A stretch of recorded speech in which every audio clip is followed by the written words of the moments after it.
what would you suggest a person would do to start identifying that influence in order to serve others? I would start by asking them to observe who they're influencing already and what their behavior is that's influencing them. There's always somebody in your life that you're influencing. You just may not know it. Start thinking about who is in your orbit, in your sphere, in your proximity, that just by watching and observing you, you're actually influencing them. Maybe they start listening to the same podcast you're listening to.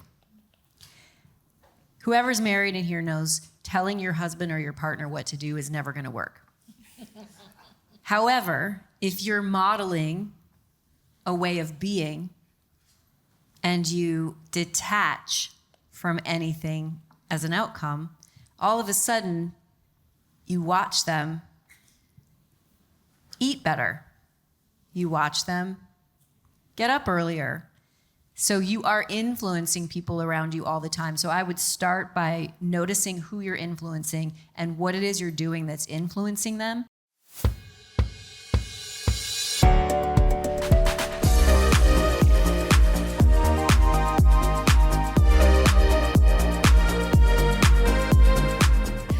Welcome, everyone, to this episode of Finding the Upside podcast and TV show of Maria's. Thank you all for being here.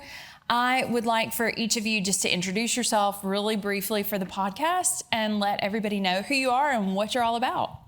Thank you so much. I'm Tricia Brouk, founder of the Big Talk Academy, author, producer, and director. I'm Stacey Uhrig, and I am a non-clinical trauma care practitioner. I'm Chitra Rochlani, and I am an intuitive coach, an author, and a podcast host of The Warrior Mindset. I'm Sal Rametta, and I help entrepreneurs differentiate themselves so they never show up like a commodity ever again.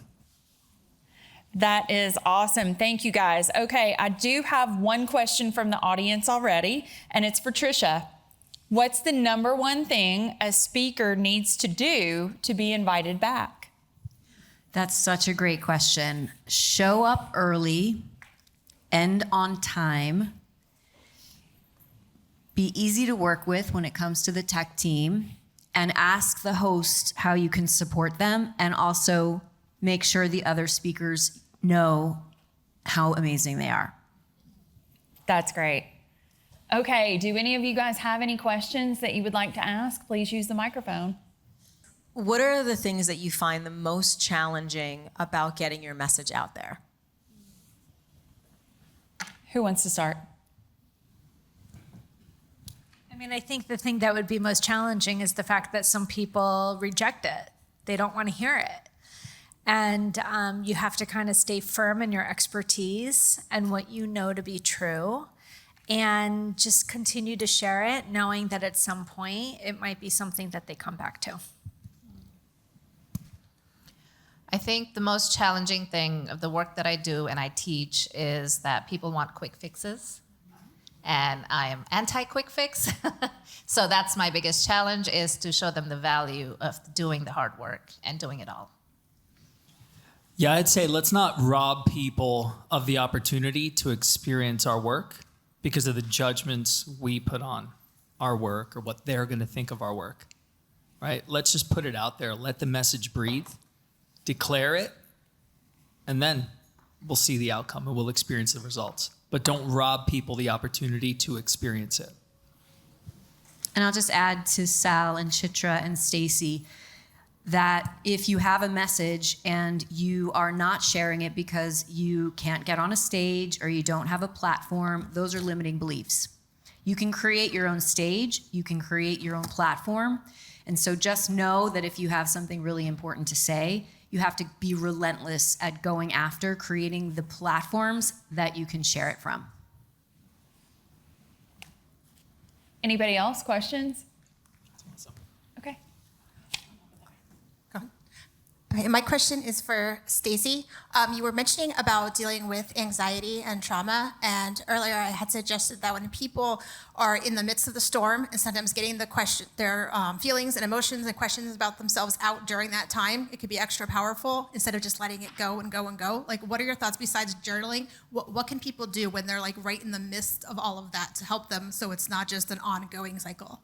And I think this is why I've developed this framework, right? Which I could only get into so much in the talk, but my clients will ask for that framework because they'll say, when I'm not with you and this will occur, because it will occur, what do I need to do? Like, what are the steps? And so, they end up getting I give them all kinds of tips and tools. They get worksheets, but I also make, like a screensaver for their phone, literally, that says heal, and it tells them step by step what to do if they get into that zone. And it's somewhat like meditation.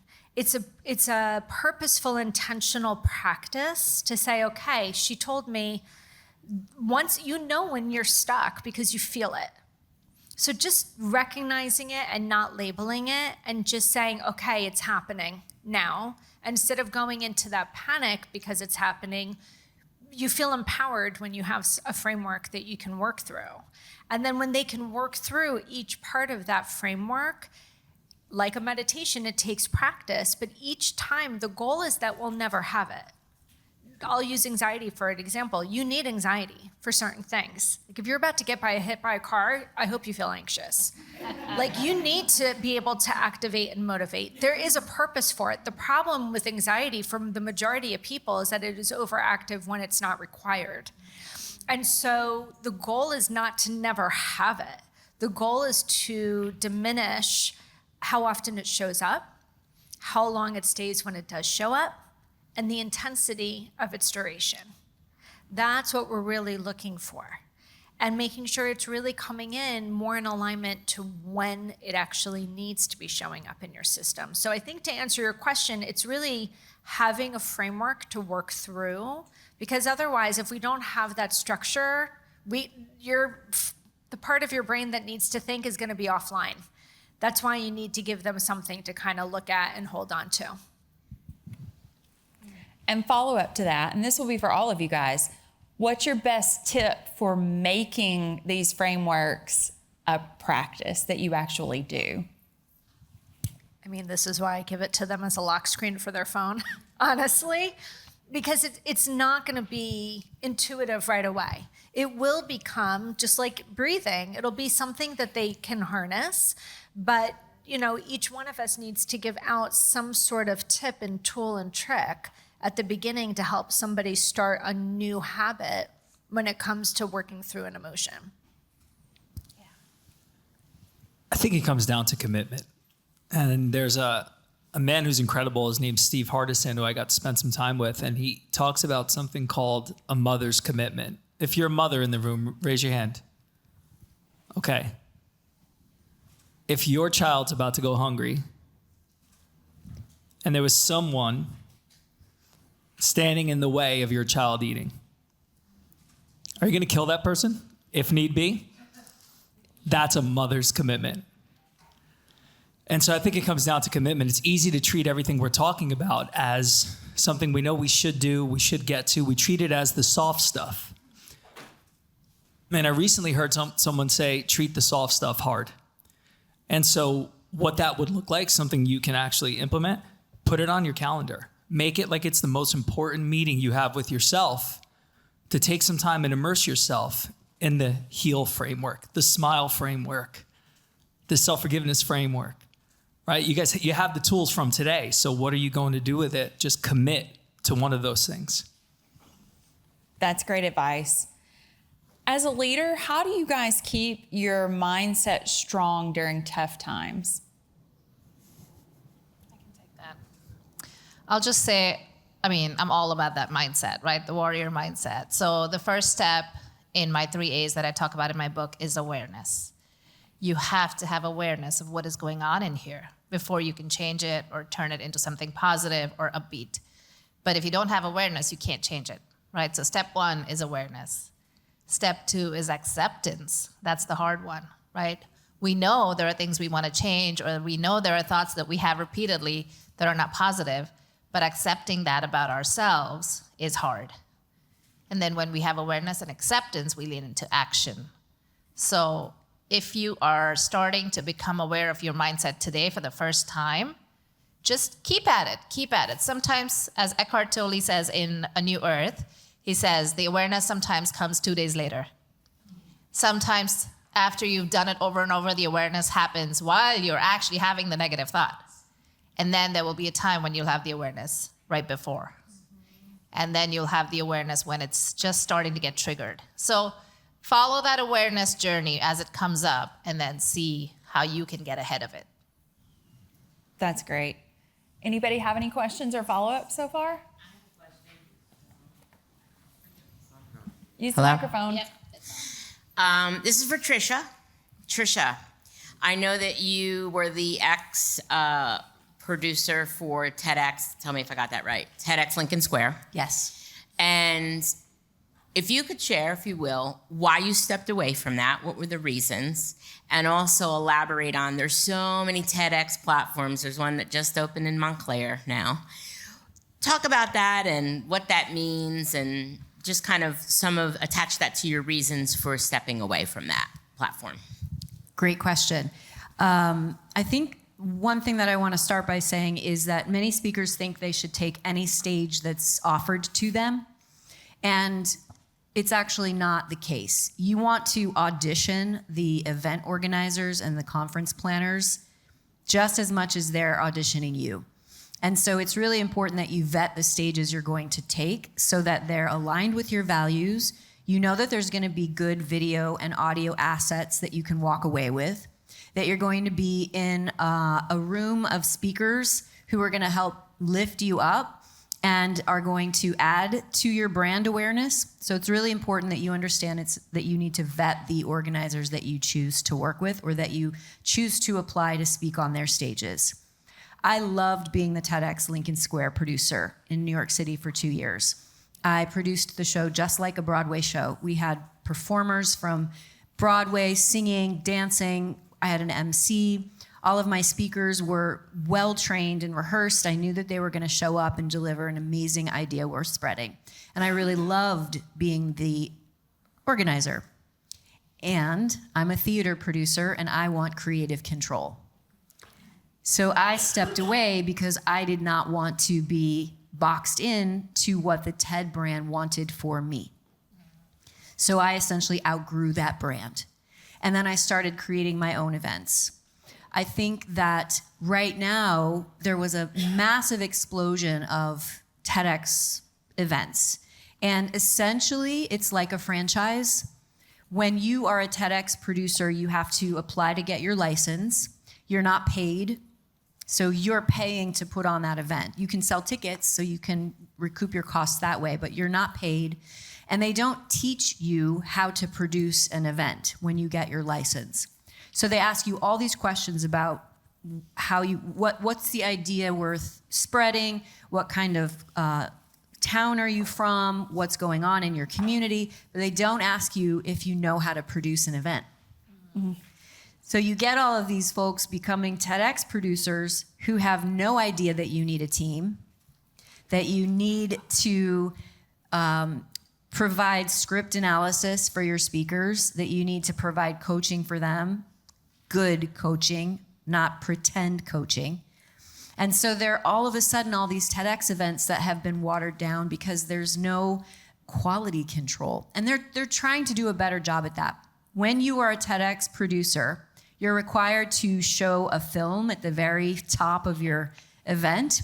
Every TEDx producer is required to do this. There's many requirements. You have to film it. You have to put them on YouTube. You can't sell from the stage. You can't make money, all the things. But you do have to show this film. And in the film, I believe Chris Anderson has stepped down at this point. But it's Chris Anderson talking about the amazing organization of TED and why TEDx was born, because we wanted to bring the events to communities, and that's amazing and altruistic. And essentially, the movie says, if this event sucks, it's not our fault. in so many words. They don't take responsibility for the quality of all of the other TEDx events. Now, they are trying to do a better job because there were so many challenges that had come up where people weren't filming the talks. And so all these speakers were going to these TED events and they weren't seeing the light of day. So it's super important that you vet any TED event that you're going to do, and also any event that you're going to do, because being a speaker is like being an athlete. You have to train. You don't just show up and wing it. You have to rehearse and write and practice and think about it and be in top shape as an athlete. And it takes a lot of time and a lot of intention and a lot of effort. And if you go to an event and they don't film you and you don't have an asset, that's a waste of your precious time and energy. So it's a business. This is a business. And I want you to think of yourself as a business, as a brand, as a speaker. And you want to make sure that you are only accepting events where, yes, you're contributing and serving, but you are also working at the top level in your field. Thank you for that question, Maria. Follow up to that, there are so many TED-like coaches around on the internet. How do you choose the best coach if you want to do something like a TED Talk? It's a great question. I do not believe you have to have done a TED Talk to be a good coach for the brand. I was a TEDx producer, so I understood the business model. I understood what an idea worth spreading is because they give you a huge manual. So that gave me a little bit of street cred when it came to being able to say, I can support you in the framework of giving a TED Talk, of delivering a TED Talk, because it is a very unique style. It's an idea worth spreading. They don't allow pseudoscience. It's ideas. It's not pitching your business. If you pitch a TED organizer as a coach of some framework, you're not going to get on that stage. It's really about ideas, and that's super important. Unfortunately, many coaches are monetizing by calling themselves TED coaches. And if you are a TED speaker and you are now selling services and making money by teaching people to speak on TED stages or by promising that you can get them on a TED stage, that's just a lie. We can't promise any results for our clients. None of us make promises. We can say, I'm going to give you the tools. Your success is in your hands. So if a client or a coach says, I promise you I'm going to get you on a TED stage, that's not the right coach and that's not the right integrity. You want to work with somebody who says, I can teach you how to communicate effectively, and I'm really aware of what the TED platform is, which is an idea worth spreading, and together we can explore how to craft that for you, and here's where you can go to apply to events. Questions?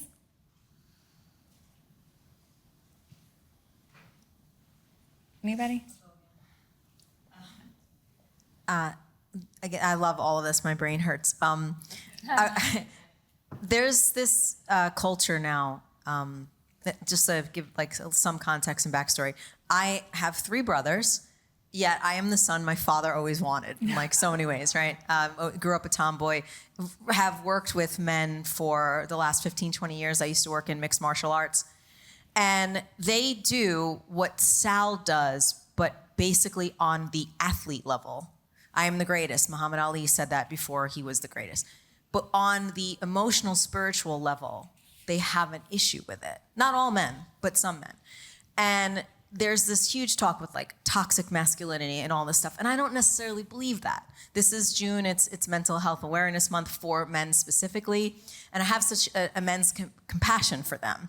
So as the only man that spoke, can you talk a little bit about what you do and your emotional intelligence and what's that like specifically for men and how women can actually support them to feel more comfortable with it as well? That is a loaded question. as the only man in the room. And it's really funny because I've found myself in this situation since I started speaking about 4 years ago. The majority of stages have been all women. So I think Amen to maybe that. I'll just ride that out. Hey, woman. I think it's just necessary. I think I come from I'm first generation here. I come from a family of people who immigrated here from Italy. And so growing up, like I think Maria alluded to this before, growing up, you didn't talk about depression, anxiety. It wasn't a thing. Part of me appreciates how I grew up because we learned to power through. We learned work ethic. But the direction the world's going in now, I just feel like it's necessary to be more in tune with our mental fitness. It's harder. It's a harder world to raise kids in than it was 30, 40 years ago, I think. And that's my experience. It's a harder world for many reasons. And so for me, it's just a necessity. If I don't spend the time, do the inner work, I'm not going to be as good as I can in business. I won't be as active as I am in the gym. I won't be a great father. I won't be a great husband. And so I think I really appreciate you because we don't hear that a lot, what you just shared about kind of advocating for men. I didn't even know this month was Men's Health Awareness. So thank you for the awareness around that. Several of you all have transitioned from one business to a different business or one type of work to your own business. How did you make the decision to take the leap? Honestly, it was a whisper. I can honestly say that I was in a different business. I've had a varied career, and there was just a constancy in my ear of the word coach. I didn't even know what that meant. I had never worked with one before. I heard coach, I heard mentor, and I think it was kind of guides, what have you, that were like, you've had enough lived experience now, teach. And I literally kept hearing it. And I said to my husband, I think I'm supposed to be a coach. He's like, what? And I'm like, I'm just hearing it. He's like, okay. And I ran with it. There was something that was so authentically aligned to it. As I began to research what it was, I was like, that's exactly. So I don't know who from above, beyond was guiding me. But for me, it was truly a whisper. And I listened, and I think that that's kind of it. I'm so glad you listened. So I will just add to that one of the clues that I find over and over again with myself and when I work with my clients is that when you are aligned with your most authentic self, I know that word has been thrown around a lot, but it really, when it comes down to the depth of it, the closer you get to your true spirit, the more opportunities start to open up, the more whispers start to come in, the more people start telling you, you should be doing this, you should be doing that. So for me, it was literally getting to know my spirit really, really well, and then honoring what my spirit wanted, what it needed, and then going out after that. And then the world that I was living in, was different from what was going on inside. So finding my way took a while. So I kept pivoting until I found my way. And some people might say you've done so many different things, but I think there's a common thread that goes in behind all of them, which is empowerment. So just follow that voice and lead with your inner authentic self. Alignment. Again, I just go back to alignment. For me, I was hearing the whispers, but I wasn't listening to them for so long. And then 2020, I brought home my second son the weekend the world shut down, March 19th, 2020. And at first it was a blessing. I had worked weekends my whole life. Weekends, they didn't exist socially. It was work. And that was okay until I had children. And so I started to hear the whispers, like I need to pivot. I need to do something different. This isn't allowing me to be the type of husband or father I want to be. And then 2020 happened. I had no choice but to listen. The whispers became screams. And then I listened to more whispers, and it just led me down a path. I was open to it, connected with the right people. was really aware of who was in my circle, who I was in proximity to, and I'm really, really grateful that I did. That's great. Anybody have other questions? I have a question. And this could be for somebody who needs to tell it or all of you. What is the best piece of advice that you got that you didn't want at the time?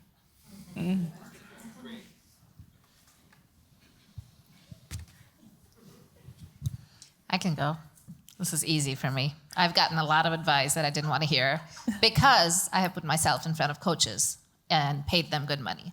So coaching works. But I was working with a coach at one time, and she told me, I was a fitness and nutrition coach at the time, and I was helping women get off of pre-diabetic states. And I was charging them $250 for the entire plan for 3 months. And my coach looked at me and she said, I will not let you charge this anymore. You have to charge them at least 4 times that amount. And I looked at her like she was crazy. And I was like, there is no way in hell anyone's gonna pay me that much. And she looked at me and she says, if you utter that number out of your mouth again, I will not coach you anymore. And I was like almost terrified. But the next week I had a client that came up and I sold her a package for 4 times that. And you know what she said to me? That's reasonable. Because she said to me, she said, it's not what you're giving them. It's not just a meal plan or an exercise plan. You are taking them off of medication that they would have been on. What is that worth to them? And when I started seeing my work through that lens, it was like eye-opening. And I was like, did she just say that's reasonable? And then I never looked back again. That was it. But it was so good. I am so glad she called me out on that. Charge your worth. That's it. I have 2 quick ones on this. What got you here is not what's going to get you there. And to have the things that you never had, you have to do the things you've never done. All right, Any other questions? Yeah. All right, this one's for Tricia. What would you suggest a person would do to start identifying that influence in order to serve others? Like, how would you help them? What would you suggest they do to start honing in what it is that will influence others in a way of service? I would start by asking them to observe who they're influencing already and what their behavior is that's influencing them. There's always somebody in your life that you're influencing. You just may not know it. Start thinking about who is in your orbit, in your sphere, in your proximity, that just by watching and observing you, you're actually influencing them. Maybe they start listening to the same podcast you're listening to. Whoever's married in here knows telling your husband or your partner what to do is never going to work. However, if you're modeling a way of being and you detach from anything as an outcome, all of a sudden you watch them eat better. You watch them get up earlier. So you are influencing people around you all the time. So I would start by noticing who you're influencing and what it is you're doing that's influencing them. And then you can start to model that in business and as a professional, not only for yourself, for your family, your community, but also for your clients. Influence isn't about telling people anything. It's about being and reflecting back on the person so that they can see what you see in them. That's amazing. Other questions? All right, well, we have just a few seconds left to wrap up this episode of Finding the Upside podcast. We're so happy to be here with all of you, Tricia Brouk, Stacey Uhrig, Chitra Rochlani, and Sal Rametta. Thank you all for joining us.